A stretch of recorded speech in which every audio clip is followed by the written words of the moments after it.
দক্ষ ও কর্মক্ষম জনশক্তি তৈরিতে কতটা বিনিয়োগ হচ্ছে বাংলাদেশে? সবশেষ বাজেটে শিক্ষা ও স্বাস্থ্য খাতের বরাদ্দ বিশ্লেষণে বেরিয়ে এসেছে এর দুরবস্থা। এসকাপের সাম্প্রতিক জরিপ বলছে, এশিয়া ও প্রশান্ত মহাসাগরীয় অঞ্চলের দেশের মধ্যে এই খাতে সবচেয়ে খারাপ অবস্থা বাংলাদেশের। আর এটিকে দেশের ভবিষ্যতের জন্য অশনি সংকেত হিসেবে দেখছেন শিক্ষাবিদরা। আলমগীর স্বপনের রিপোর্ট। স্কুলের দূরত্ব শিক্ষা মন্ত্রণালয় থেকে 1 কিলোমিটারের বেশি হবে না। উন্নয়নের কেন্দ্র সেই ঝকমকে রাজধানীর বুকেই এমন অন্ধকারাচ্ছন্ন প্রাথমিক স্কুল।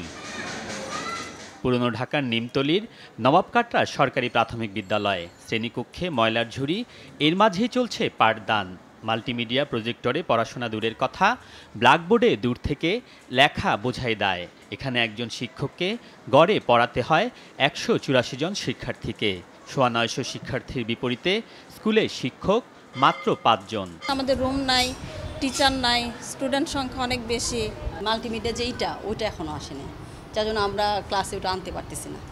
সারা দেশে 63,601টি সরকারি প্রাথমিক বিদ্যালয়ের মান বা সুযোগ সুবিধা কম বেশি একই রকম, অথচ এ খাতে বরাদ্দ না বেড়ে কমছে বাজেটে। অনেকটা স্কুলে আমরা ভালো শিক্ষা পাবো একজন টিচার দ্বারা, তো আমাদের দেখা যায় যে টিচারের সংখ্যা কম।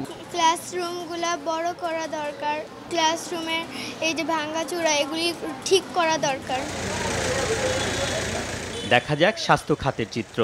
এশিয়া প্রশান্ত মহাসাগরীয় অঞ্চলের দেশগুলোর মধ্যে শিক্ষার পাশাপাশি এই খাতে সবচেয়ে কম বরাদ্দ বাংলাদেশে। এ কারণেই হয়তো চাঁদপুরের কচুয়ার আসমাকে ঢাকা মেডিকেলের নোংরা পরিবেশে এভাবে অসহায়ের মতো বসে থাকতে হয়। দিনমজুর পিতার আলসারের চিকিৎসায় আসতে হয় ঢাকায়। ওইখানে এরা পারবে না চিকিৎসা করতে, সেটা বলছে। ওইখানে আমাদের পক্ষে সম্ভব না, আপনারা ঢাকা নিয়ে যান। প্রাইভেট তো আমাদের সে সামর্থ্য নাই, ঠিক আছে, এই জন্য তো আমাদের গরিব মানুষের ঢাকা মেডিকেলে নিয়ে আসা। শিক্ষা ও স্বাস্থ্য খাতে বরাদ্দ কম হওয়ায় কর্মক্ষম ও দক্ষ জনশক্তি পাচ্ছে না বাংলাদেশ। এসব কারণে রপ্তানি আয়ের সবচেয়ে বড় উৎস গার্মেন্টস খাতের ব্যবস্থাপনায় বিদেশিদের প্রাধান্য। উল্টো দিকে এ খাতে শ্রমিকরাই পুষ্টিহীনতার শিকার বলে মনে করেন শিক্ষাবিদরা। আমরা বলি বটে যে আমাদের মানব সম্পদ উন্নয়ন করতে হবে।